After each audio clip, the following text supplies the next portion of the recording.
Hey everyone, welcome to Net Noir. Tonight, we're diving into some truly chilling stories from Reddit. Thanks for stopping by. If you enjoyed this kind of thing, make sure to like the video and subscribe. It helps way more than you think. But, without further ado, let's get into it. My Family is Erasing Someone, and Only I Remember, by Swagum and Bagum. I never really knew my paternal great-aunt, Annette. My family are, for the most part, quite tight-knit, and my mom's and dad's sides get on great together, but she was the exception. Her life was one of solitude, and that was the way she liked it. She'd never married or had children of her own. I knew that she was an avid bird watcher because my dad mentioned it once or twice. She only ever left her house to do her weekly shopping, and that was about it. I'd been to her house only once or twice, I'd say, and that was when I was a very young child. I remembered it smelling like mold, and I remember thinking she was nowhere near as nice to me as her sister, my grandma, was. When she died a few years back, most of the family went to her funeral, but I remember thinking that they seemed to be mourning the idea of her more than they were actually mourning her. Dad had passed away by then, and so had Grandma, so I was her only remaining family. That's why it fell to my mom and I to settle her will. Everything of any financial value was taken care of, and what remained was kept in cardboard boxes, collecting dust in our respective homes. Recently, my mom's been organizing some renovations for her house, and she asked if I'd give her a hand clearing out all the old junk in her basement. What I discovered down there, and what that led me to, has been haunting me since.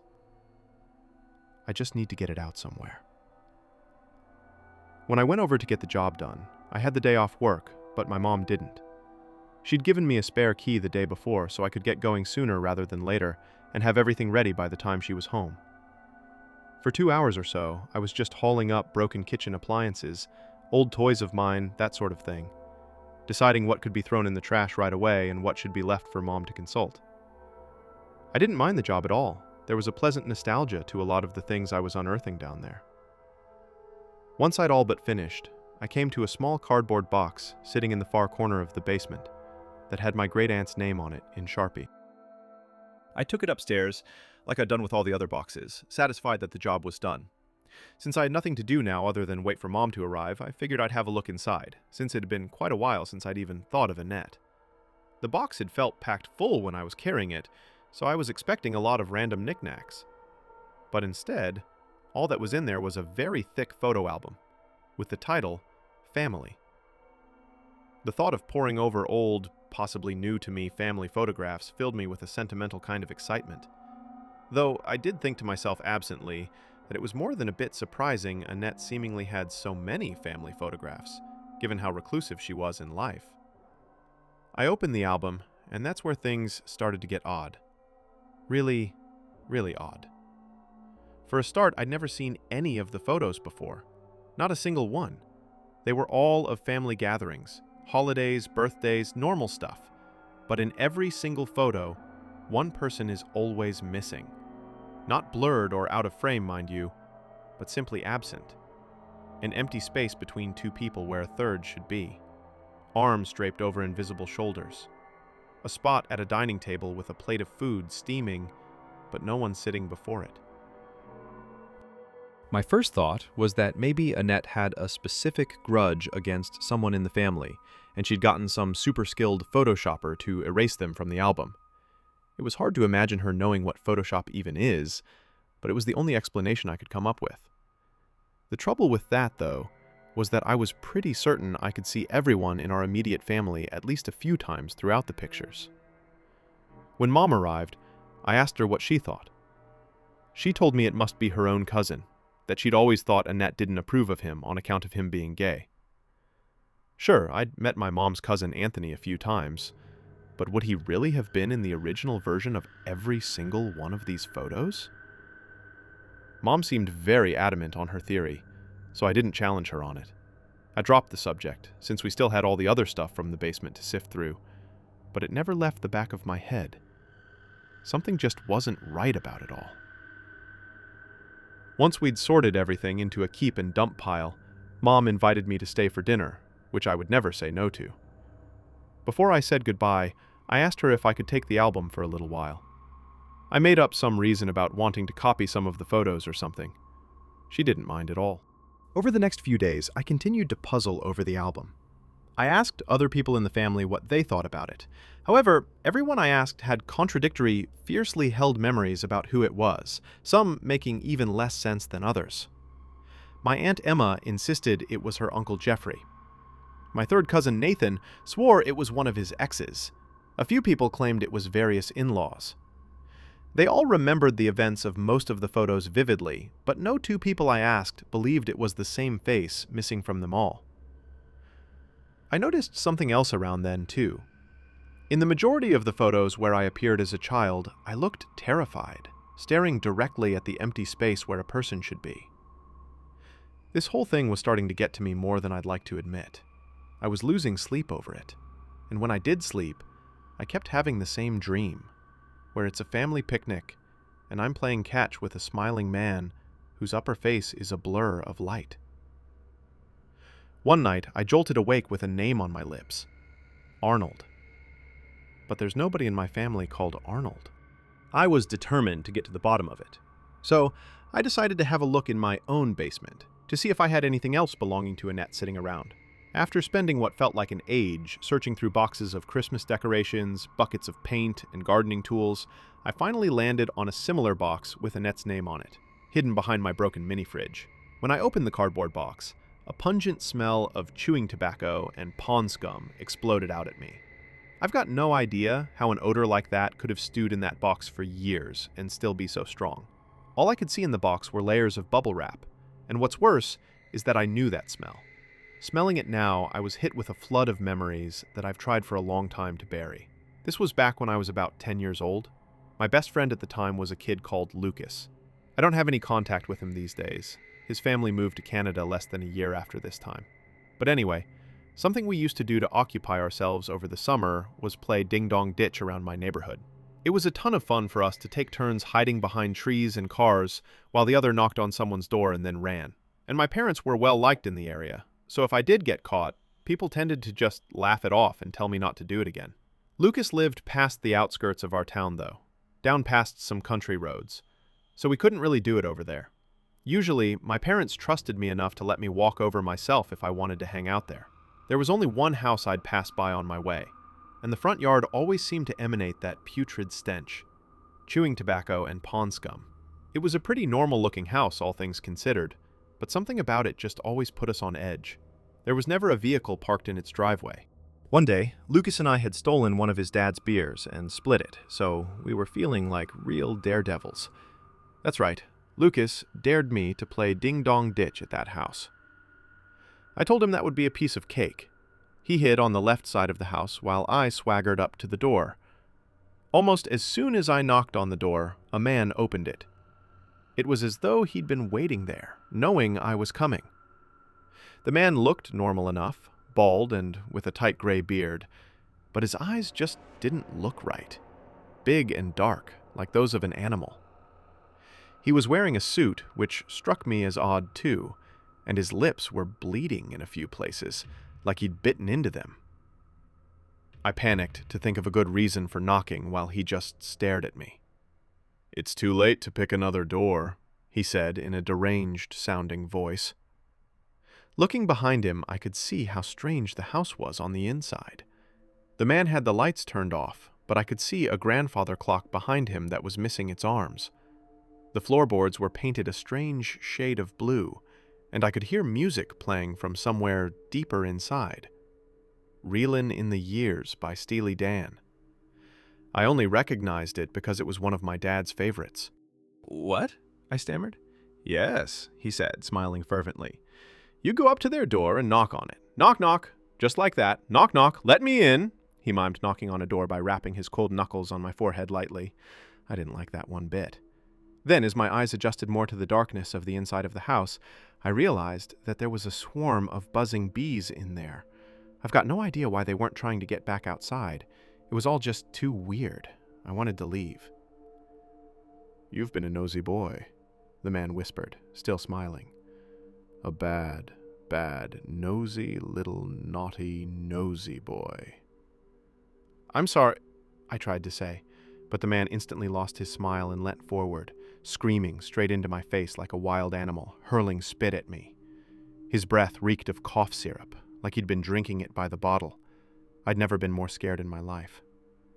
He stopped screaming as instantaneously as he'd started and went back to staring at me while I shook in fear. One of the bees landed on his face and crawled right up his nostril. He didn't even seem to notice. "You won't tell anybody what you saw," he said quietly. It wasn't a question.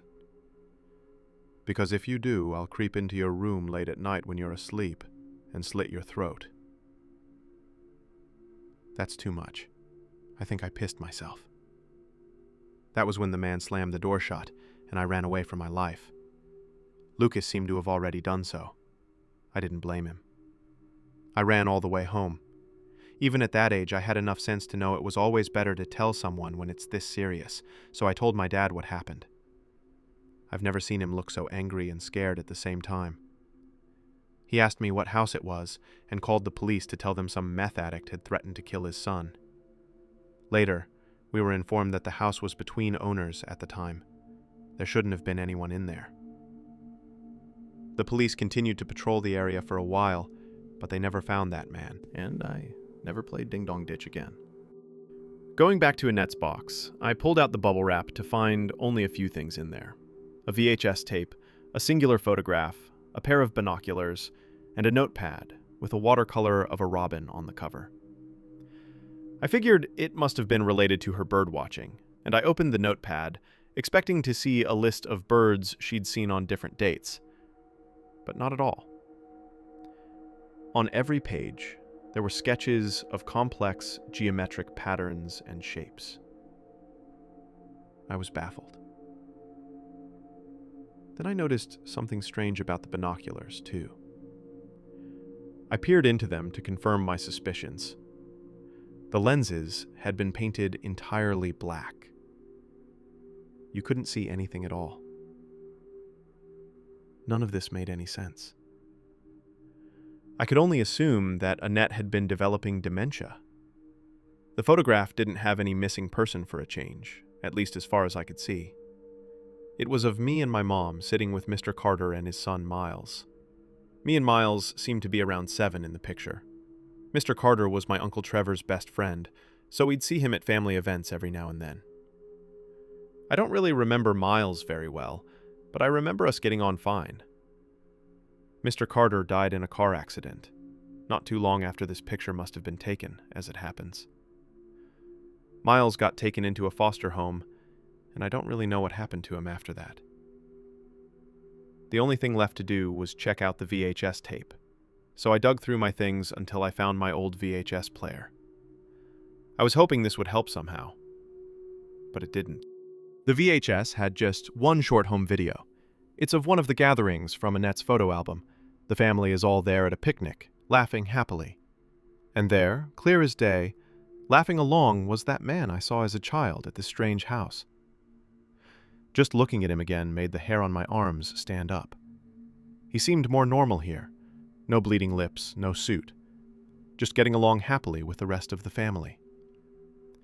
Was this man's name Arnold? I couldn't be sure.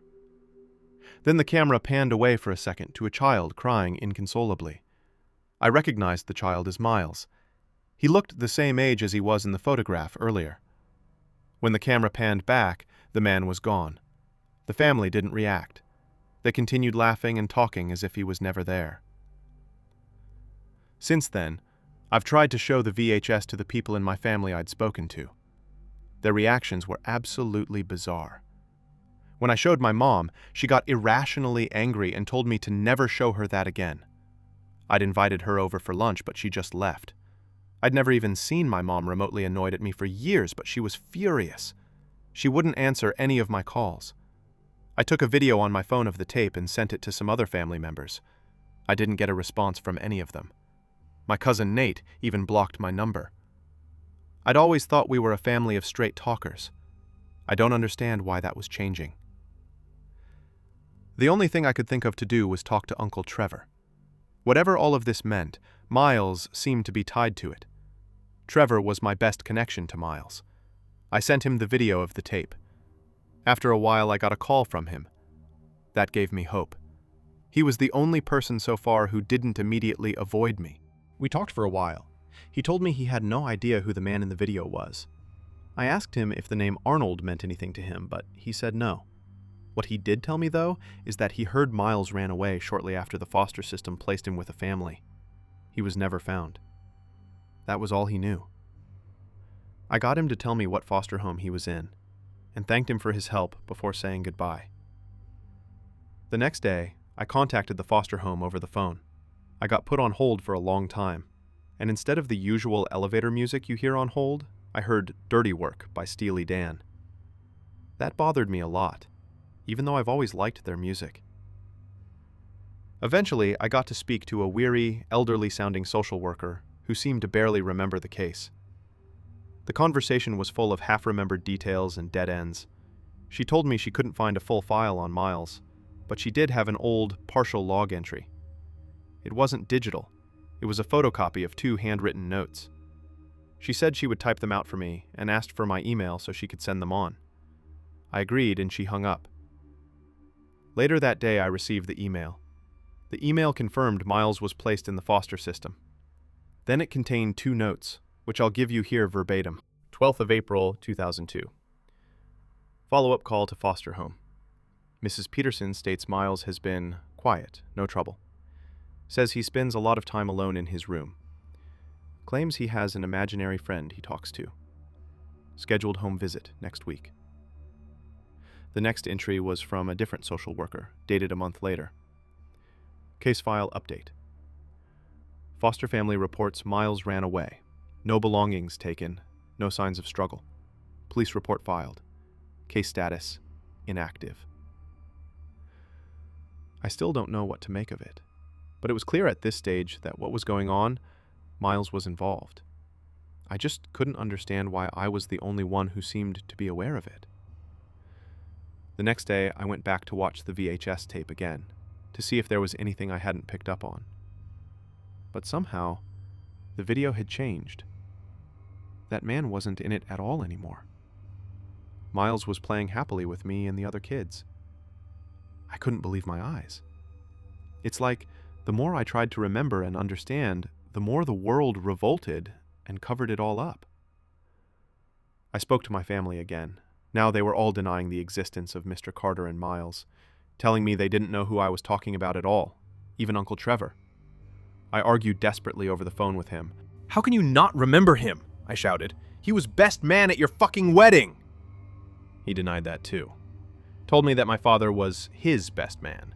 Asked what was coming over me. And what's worse is that he sent me some of his wedding pictures. Sure enough, I could see my dad at the front of the crowd making a speech. I gave up at that point. Returned Annette's photo album to my mom. Told myself I had to just forget about it. There's just one more thing. The next morning, I went downstairs to see a Polaroid photograph sitting on my kitchen table. The photo showed a teenage boy sitting on a wooden floor. He was unharmed, but he looked so miserable. Just from looking at the picture, I don't think I've ever felt sorrier for another person. Next to the photograph was a jar of golden honey. I've been thinking back to that man I saw at the strange house all those years ago, and what he said to me. You won't tell anybody what you saw. Maybe that was still an active threat. So I'm giving up on all of this. I'm going to try to go back to my normal life. I don't know what sets me apart. I don't know why I'm the only one burdened with this knowledge. I've been brooding on all of this since it happened, and the more I do, the more it bothers me. And what's maybe even more troubling is that I can feel my own memories of that man, of Miles, of Mr. Carter, slipping. It's almost a physical sensation, like the computer program of my mind is being written over by a virus to blot out what it doesn't want me to know. Wow, what a story.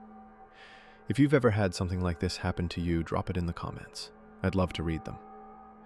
Since this is my very first video, any feedback would mean a lot.